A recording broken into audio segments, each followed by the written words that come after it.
Hello students, आप सभी का स्वागत है आपके अपने यूट्यूब चैनल स्टडी वाले पर। आज हम यूपी एनएमएस एग्जाम 2025-26 के विज्ञान प्रैक्टिस सेट करवाएंगे। ये परीक्षा के लिए इम्पोर्टेंट है, तो इन क्वेश्चनों को आप लोग याद कर लीजिए या रट लीजिए। आज है पार्ट वन। तो चलिए वीडियो को स्टार्ट करते हैं। पहला प्रश्न क्या हो जाएगा? पहला प्रश्न है कि प्रकाश का वेग सबसे अधिक किस माध्यम में होता है? तो प्रकाश का माध्यम पूछते हैं, वायु का भी माध्यम पूछते हैं। तो प्रकाश का वेग सबसे अधिक ऑप्शन है, ऑप्शन ए हवा, ऑप्शन बी पानी, ऑप्शन सी कांच, ऑप्शन डी निर्वात। तो राइट आंसर क्या हो जाएगा? ऑप्शन डी निर्वात, यानी प्रकाश का वेग सबसे अधिक निर्वात माध्यम में होता है। प्रश्न नंबर 2 है, किस पदार्थ का पिघलने का बिंदु सबसे अधिक होता है? तो लोहा, सोना, हीरा या तांबा। इसको तांबा कर लीजिए, तांबा। तो राइट आंसर क्या हो जाएगा? हीरा। राइट आंसर हो जाएगा हीरा। नेक्स्ट है, तापमान को मापने का यंत्र क्या कहलाता है? तापमान को मापने का यंत्र क्या कहलाता है? Option A caliper, option B thermometer, option C metre, option D dial gauge. तो सी का राइट आंसर हो जाएगा थर्मामीटर। तापमान को मापने का यंत्र क्या है बच्चों? तो थर्मामीटर हो जाएगा। नेक्स्ट प्रश्न है कि हमारे शरीर में कितनी हड्डियां होती हैं? 206, 2060 या 150, 250। तो राइट आंसर कितना हो जाएगा? 206। हमारे शरीर में कुल 206 हड्डियां होती हैं। प्रश्न पूछे जाते हैं।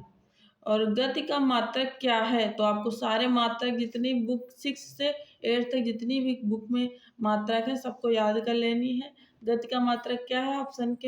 Option A metre, option B kilometre, option C metre प्रति सेकंड, ऑप्शन डी किलोमीटर प्रति घंटा। तो राइट आंसर क्या हो जाएगा? गति का मापन क्या हो जाएगा? मीटर प्रति second. Option C right answer हो जाएगा। हम यहाँ थोड़ा सा कलर चेंज करेंगे। चलिए अब हम प्रश्न नंबर 6 देखेंगे कि पृथ्वी का गुरुत्वाकर्षण बल किसे प्रभावित करता है? वायुमंडल को, केवल ठोस पदार्थों को, सभी वस्तुएं या केवल द्रवों को? तो 6 का राइट आंसर हो जाएगा सभी वस्तुएं को। पृथ्वी का गुरुत्वाकर्षण बल सभी वस्तुओं को प्रभावित करती है। प्रश्न नंबर 7 देखेंगे, किसकी गति सबसे अधिक होती है? ध्वनि की, प्रकाश की, जलधारा, वायु की? तो यहाँ प्रकाश की गति भी सबसे अधिक हो जाएगी, ये राइट आंसर हो जाएगा।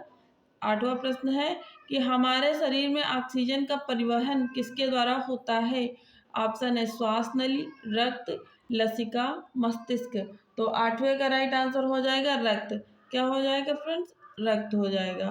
तो याद करते हुए चलिए, एग्जाम के लिए अभी से तैयारी करना स्टार्ट करिए। जल वाष्प क्या है? तो जल वाष्प बर्फ है या पानी का गैसीय रूप है, पानी का तरल रूप है या कोई नहीं है?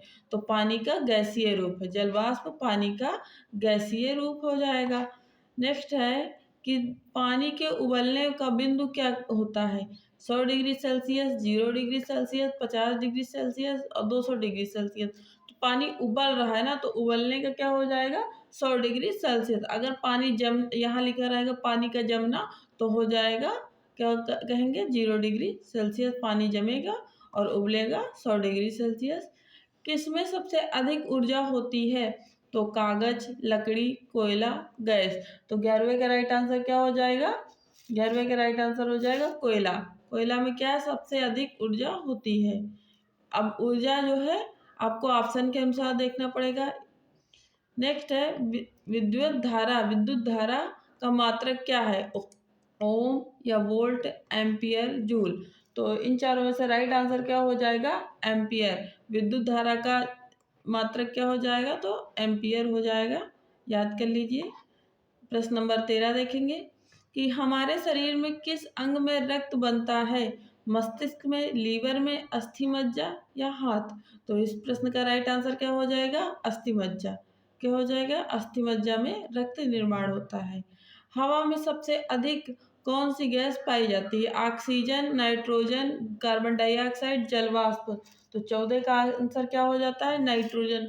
इसकी संख्या भी पूछते हैं कि कितने प्रतिशत पाई जाती है, तो ये 78% नाइट्रोजन पाई जाती है और 21% ऑक्सीजन पाई जाती है। ऑक्सीजन को ओ से डिनोट करते हैं। चलिए हम देखेंगे प्रश्न नंबर 15 कि किसमें सबसे अधिक घनत्व होता है? गैस में, तरल में, ठोस या निर्वात? तो 15 का राइट आंसर हो जाएगा ठोस। ठोस में सबसे अधिक क्या होता है? घनत्व होता है। प्रश्न नंबर 16 देखेंगे कि किसकी वजह से वर्षा होती है? जलवाष्प का संघनन, ध्रुवीय हवाएं या वायुमंडलीय दबाव, समुद्र की लहरें? तो 16 का राइट आंसर क्या हो जाएगा? जलवाष्प का संघनन। जलवाष्प का संघनन से वर्षा होता है। प्रश्न नंबर 17 देखेंगे कि पानी में घुलने वाली गैस कौन सी है? Hydrogen, oxygen, nitrogen, carbon dioxide? तो 17 का राइट आंसर क्या हो जाएगा? ऑक्सीजन। अब पानी का सूत्र क्या होता है? तो स्टूडेंट, पानी का सूत्र होता है H2O। तो यहाँ पे H का मतलब हाइड्रोजन और 2O का मतलब क्या हो जाता है? ऑक्सीजन। तो यानी पानी में ऑक्सीजन मिला होता है, तभी पानी बनता है। नेक्स्ट देखेंगे प्रश्न नंबर 18, किसे रासायनिक ऊर्जा कहा जाता है? ऑप्शन के अनुसार खनिज या पेट्रोलियम, सूरज की रोशनी, वायु? तो 18 का राइट आंसर क्या हो जाएगा? पेट्रोलियम। पेट्रोलियम जो है रासायनिक ऊर्जा होता है।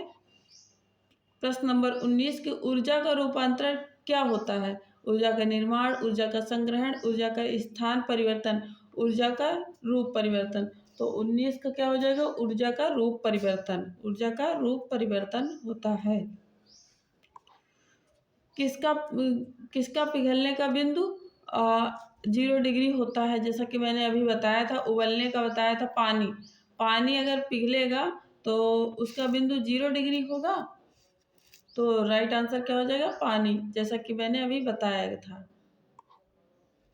आगे देखेंगे किसका उपयोग अधिकतर बिजली उत्पादन में किया जाता है? जल विद्युत, परमाणु ऊर्जा या तापीय ऊर्जा, सभी? तो इसका राइट आंसर हो जाएगा ये सभी ही जो है क्या है? बिजली उत्पादन में मददगार है, यानी इन सभी से बिजली उत्पादन होती है। किसे आत्मघाती गैस कहते हैं? देखो, एक आत्मघाती थैली भी आएगी, लेकिन यहाँ हम आत्मघाती गैस की बात कर रहे हैं। कहा जाता है जो आत्मघाती थैली आएगी वो हम बायोलॉजी के उसमें पढ़ेंगे। तो गैस क्या हो जाएगी? ऑक्सीजन, नाइट्रोजन, कार्बन डाइऑक्साइड या हाइड्रोजन? तो 22 का राइट आंसर क्या हो जाएगा? Carbon dioxide. इसे हम आत्मघाती गैस कहते हैं। आत्मघाती गैस। पृथ्वी की परिक्रमा का समय क्या होता है? 24 घंटे, 365 दिन, 12 घंटे या 720 दिन? तो राइट आंसर क्या हो जाएगा? 365 दिन। परिक्रमा पूछा इसलिए 365, और परिभ्रमण पूछता तो परिक्रमण तो क्या हो जाता? 24 घंटे हो जाता है, यानी अपने ध्रुव पर घूमना 24 घंटे, और सूर्य की परिक्रमा लगाना 365 दिन। 24 नंबर प्रश्न है, किसके द्वारा विद्युत ऊर्जा उत्पन्न होती है? चुंबक, गति, रासायनिक क्रिया या सभी?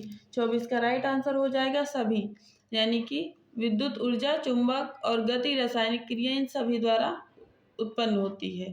प्रश्न नंबर 25 है कि किसका उपयोग तापमान मापने के लिए किया जाता है? तो option A thermometer, B barometer, analyser, C और डी क्या है? आयनामीटर। तो देख लीजिए, आपको तापमान मापने के लिए सारे मीटर भी याद करना पड़ेगा। तो राइट आंसर क्या हो जाएगा? 25 का राइट आंसर हो जाएगा थर्मामीटर। क्या हो जाएगा? थर्मामीटर। 26 नंबर प्रश्न देखेंगे कि सौर ऊर्जा का प्रमुख स्रोत है? तो सूर्य, हवा, जल और वायुमंडल। तो इससे आप कॉमन सेंस लगाइए कि यहाँ सौर की बात की गई है, तो राइट आंसर तो सूर्य ही होगा। सौर्य जहाँ जहाँ आएगा वहाँ उसका आंसर सूर्य होता चला जाएगा। तो अब हम देखेंगे प्रश्न नंबर 27 कि रक्त में प्रमुख घटक कौन सा है? तो ऑप्शन ए है प्लाज्मा, बी एरिथ्रोसाइट्स, सी ल्यूकोसाइट्स, डी थाइम्रोसाइट्स। तो राइट आंसर 27 की हो जाएगा प्लाज्मा। रक्त में प्रमुख घटक कौन सा होता है? तो प्लाज्मा होता है। प्रश्न नंबर 28 देखेंगे कि ध्वनि की गति सबसे अधिक किसमें होती है? गैस, तरल, ठोस या निर्वात? तो 28 का राइट आंसर क्या हो जाएगा? ठोस। ठोस में ध्वनि की गति अधिक होती है। आगे हम देखेंगे प्रश्न नंबर 32 की नाइट्रोजन गैस का प्रतिशत वायुमंडल में कितना है? जैसा कि अभी मैंने बताया था, 78 है, 21 है, 95 या 50? तो 78% क्या है? नाइट्रोजन है, और 21% क्या है? तो ऑक्सीजन है। 21%। ऑक्सीजन वायुमंडल में 21% हो जाएगा। तो दोनों ही आप याद कर लीजिए क्योंकि यही दोनों अक्सर एग्ज़ाम में पूछे जाते हैं। पानी के भाप बनने के प्रक्रिया को क्या कहते हैं? संक्षिप्तन, संलयन, वाष्पन, संघनन। तो 30 का राइट आंसर क्या हो जाएगा? वाष्पन। जब हम कभी पानी उबालते हैं तो उस पर भगोने के ऊपर प्लेट रखी होती है, हटाने पर जो पानी बाहर निकलता है वो वाष्पन द्वारा पानी प्लेट में गिरता है, टपकने लगता है।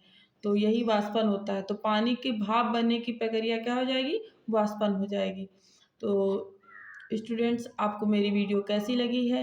ये यूपी एनिमस एग्ज़ाम के लिए काफ़ी हेल्पफुल है। आप जो है वीडियो को लाइक करिएगा, चैनल को सब्सक्राइब करिए और अपने फ्रेंड में जो भी यूपी एनिमस की तैयारी कर रहे हैं उनको शेयर करना ना भूलिए। Thanks for watching. Thank you.